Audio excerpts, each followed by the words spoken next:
Работа на државно за глас повеќе. Македонија е сведок на масовен предизборен подкуп. Власта не бира средства како да го намали поразот на предстојните избори, па се расфрла со вработувања во стотици институции. Дополнителниот заменик министер за администрација откри дека на 2 месеца пред избори има 2700 вработувања во државен сектор. Андоновски предупредува и дека дел од кандидатите за вработување трпеле притисоци да организираат лица за гласање на изборите. Второ и не помалку важно е што државните институции давале незаконски бонуси на лица за кои воопшто не се знае дали се појавуваат на работно место. Проблемот настанува што дел од овие 2700 отворени работни позиции, процесот за нивно вработување е во мирување во моментот.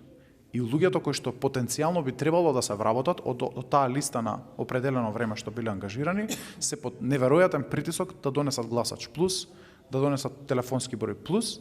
А токму такви проблеми кои го компромитираат изборниот процес беа главната тема на панел дискусијата посветена на изборните ризици.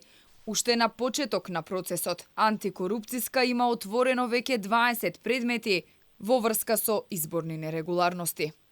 Отворивме, односно оформивме предмети по истите, доставивме барања за потребни документи, по доставување на законскиот рок и добивање на овие податоци, утврдување на фактичката состојба, ќе превземеме понатамошни мерки. И пораките на МВР, Изборната комисија, Државна ревизија, обвинителството и АВМУ одат во насока дека институциите мора да соработуваат за организирање на фер и демократски избори. Сум сигурен дека ние барем ќе дадеме се од себе во рамки на тоа да имаме еден нормален, здраворазумски, законски, фер и демократски предизборен период, како и фер и демократски процес на денот на гласањето, како прв круг председателски, така и втор круг председателски заедно со парламентарни избори.